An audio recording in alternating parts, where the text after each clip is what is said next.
샬롬 할렐루야. 누가복음 8장 19에서 21절이요. 예수의 어머니와 그 동생들이 왔으나 무리로 인하여 가까이 하지 못하니 어떤 이가 아뢰되 당신의 어머니와 동생들이 당신을 부려오고 밖에 서 있나이다.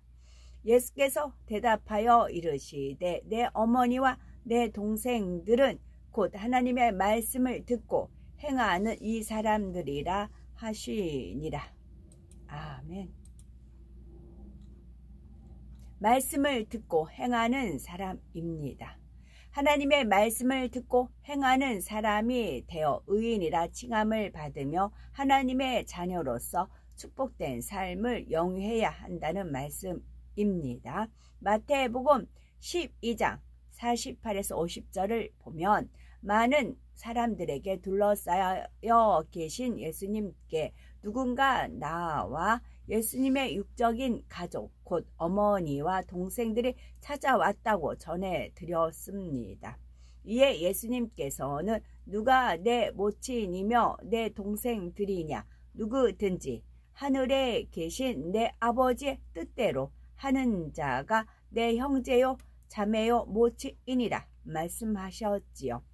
우리가 세상을 살아가는 동안 혈연으로 맺어진 육의 형제 자매와 부모가 있지만 이는 하나님의 영적인 세계와는 무관한 것으로 이 땅의 육적인 세계에서만 존재하는 관계입니다. 그렇다면 영적인 세계에서의 가족 관계는 어떻게 될까요? 인류의 시조인 아담이 사단의 사주를 받은 뱀의 유혹을 받아 하나님께서 금하신 선악과를 따먹는 불순종의 죄를 지음으로 에덴 동산에서 쫓겨난 후로 인류는 하나님과의 교통이 끊어지게 되었으며 원수 마귀의 자녀로 전락하고 말았습니다. 그러나 사랑의 하나님께서는 독생자 예수 그리스도를 보내주시고 십자가에 달려 죽게 하심으로 온 인류의 죄를 대속해 하셨습니다. 그리하여 예수 그리스도를 구세주로 영접하는 모든 사람들에게 하나님의 자녀가 되는 권세를 주시며 하나님께서 아버지가 되어주시는 것입니다. 이와 같이 믿음으로 말미암아 형성된 영적인 가족관계는 이 땅에서의 죽음과 함께 끝나는 육적인 가족관계와는 달리 영원한 천국에서도 계속되지요. 예수 그리스도를 영접하여 하나님의 자녀가 된 후에도 처음에는 이러한 것을 마음에 깨닫지 못하고 육의 가족들을 찾게 되지만 믿음이 성장하고 영안이 열리게 되면 진정한 가족이 누구인지를 깨닫게 됩니다. 영원한 생명을 주시는 아버지 하나님의 자녀로서 한 형제 자매가 된다는 사실을 알고 서로 귀히 여기는 것이지요. 그렇다고 해서 믿지 않는 형제들을 외면하라는 것이 결코 아닙니다. 오히려 그들에게도 복음을 전해 믿음 안에 들어오도록 인도해야 하지요. 물론 믿음 안에 들어왔다고 해서 다 된 것이 아니라 진정 아버지 하나님의 뜻대로 행하고 변화되어야 영적인 형제 자매가 되는 것이요 영적인 가족이 될 수 있습니다. 예수님의 육적인 가족 역시 하나님을 믿는 사람들이었지만 그럼에도 불구하고 예수님께서 내 모친과 내 동생들은 곧 하나님의 말씀을 듣고 행하는 이 사람들이라 말씀하신 것은 하나님을 아는 것으로 끝나지 않고 그분의 뜻대로 행할 때 비로소 진정한 영적인 가족이 된다는 사실을 분명히 깨우쳐 주시기 위함이었습니다. 영적인 가족이 되려면 첫 번째는 영적인 것을 우선으로 여겨야 합니다. 두 번째는 마음에서 육적인 감정을 버려야 합니다. 세 번째는 하나님의 말씀대로 지켜 준행해야 합니다. 영적인 가족이 되려면 영적인 것을 우선으로 여겨야 합니다. 영적인 가족을 이루기 위해 중요한 것은 영적인 것을 우선으로 여겨야 한다는 것입니다. 즉 한 피를 나눈 내 가족이기 때문에 사랑스러운 것이 아니라 누가 더 영적이냐에 따라 그 사람이 더 사랑스러운 것이지요. 사람들에게 그를 본받도록 권해 주어야 하는 것입니다. 또한 다른 사람이 어떤 잘못을 범했을 때에도 호되게 책망하고 내 가족은 감싸주는 편협한 행함이 아니라 항상 같은 마음으로 대할 줄 알아야 합니다. 뿐만 아니라 어떤 일에 관해서든 내 가족이기 때문에 더 기회를 주는 것이 아니라 공명정대하게 행하며 하나님 앞에 어떤 것이 더 옳은지 살펴서 이루어 가야 하는 것입니다. 이러한 마음이 육에서 떠난 마음이요 영으로 들어가는 길입니다. 그래서 일꾼을 쓰고자 할 때에도 내 가족이기 때문에 쓰고자 하는 것이 아니라 그 일에 가장 적합한 사람을 선택하는 것이 하나님 보시기에 진정 의로운 마음입니다. 두 번째는 마음에서 육적인 감정을 버려야 합니다. 예수님께서 누구든지 하늘에 계신 내 아버지의 뜻대로 하는 자가 내 형제요 자매요 모친이니라 말씀하신 것과 같이 하나님의 말씀을 듣고 행하면서 사사로운 감정을 철저히 깨트려 버려야 합니다. 마태복음 9장을 보면 예수님께서 세리의 집에서 식사하시는 것을 보고 바리새인들이 제자들에게 어찌하여 너희 선생은 세리와 죄인들과 함께 잡수시느냐 하고 따져 묻는 장면이 나옵니다. 이에 예수님께서는 그들을 책망하지 않으시고 건강한 자에게는 의원이 쓸데없고 병든 자에게라야 쓸데있느니라 하시며 그들의 감정을 건드리지 않으시고 오직 화평 가운데 이루어 가시는 것을 볼 수 있습니다. 그러면서 너희는 가서 내가 긍휼을 원하고 제사를 원치 아니하노라 하신 뜻이 무엇인지 배우라 말씀하시므로 하나님께서 원하시는 것은 외식적인 율법이 아니요 바로 율법의 근본되는 사랑이라는 사실을 위험 있게 가르쳐 주셨던 것입니다. 그 후 예수님께서는 내가 의인을 부르러 온 것이 아니요 죄인을 부르러 왔노라 하시면서 자칭 의인이라 하나 마음속에 악을 감추고 있는 위선적인 그들의 모습을 깨우쳐 주셨습니다.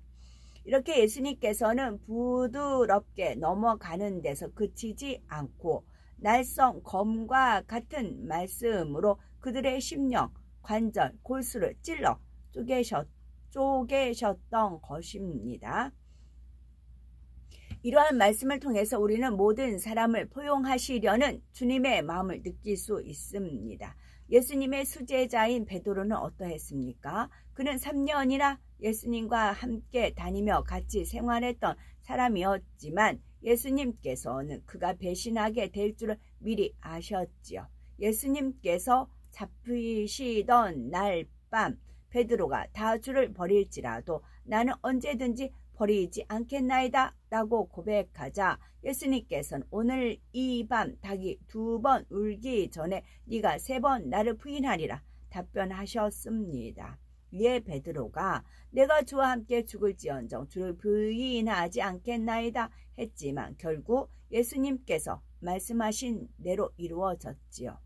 이렇게 예수님께서는 3년간 동고동락한 수제자라 할지라도 생명의 위협 앞에서는 자기를 배신하게 될 줄 아셨지요. 그럼에도 불구하고 예수님께서는 베드로의 장점을 보시고 후일에 성령을 받아 변화될 모습을 믿음의 눈으로 바라보시며 용납하셨고 또한 가르치셔서 후에 훌륭한 사람이 될 수 있도록 해산의 수고를 하셨던 것입니다. 베드로는 나중에서야 이러한 예수님의 마음을 깨닫고서 얼마나 감격했겠습니까? 이러한 사랑 앞에 생명을 바치는 충성이 나올 수밖에 없는 것이며 결국 베드로는 십자가에 거꾸로 못 박혀 순교하였던 것을 볼 수 있지요. 이처럼 감정에 치우치는 것이 아니라 장점만 보고 인내하며 오래 참음으로 이루어가는 것이 큰 그릇됨이요 그 안에 많은 사람들이 깃들일 수가 있는 것입니다. 또한 예수님께서는 마음에 비진리의 감정이 없으니 설령 멸시 천대와 모욕을 당하실지라도 아버지 앞에 받은 바 모든 사명을 변함없는 마음으로 감당하셨던 것을 볼 수 있습니다. 이렇게 사사로운 감정이 없는 마음이 하나님 보시기에 의로운 마음이며 이처럼 비진리의 감정을 버릴 때라야 하나님의 뜻대로 행하는 영적인 형제 자매요 영적인 가족이 될 수 있는 것입니다. 또한 세 번째로 하나님의 말씀대로 지켜 준행해야 합니다. 우리가 영적인 가족이 되기 위해 중요한 것은 예수님께서 내 모친과 동생들은 곧 하나님의 말씀을 듣고 행하는 이 사람들이라 말씀하신 것처럼 하나님의 말씀대로 행해야 한다는 것입니다.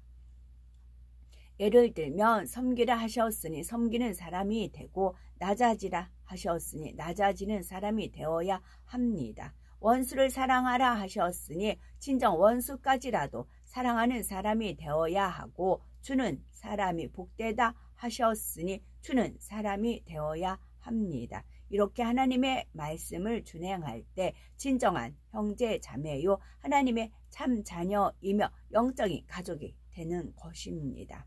또한 하나님의 나라를 이루는 영적인 일꾼이요 큰 그릇이 되는 것이지요. 믿음의 조상 아브라함은 하나님의 말씀을 그대로 지켜 행했던 사람입니다. 아브라함은 삼촌이지만 조카인 롯을 섬겨 주었고 땅을 선택할 때에도 오히려 양보하며 자신의 유익을 조금도 구하지 않았지요. 그리고 자기의 유익을 쫓아간 롯이에요. 유익을 쫓아간 롯이 공경에 처했을 때 구출해 주기도 했지요. 이런 큰 그릇이었기에 아브라함은 믿음의 조상이 되었고 하나님의 벗이라 칭함을 받을 수 있었습니다. 사도 바울도 주님을 만난 후로 오직 하나님의 말씀대로 자신을 쳐서 복종시키며 그리스도의 복음을 이방인들에게 전하여 하나님의 자녀로 인도하였습니다.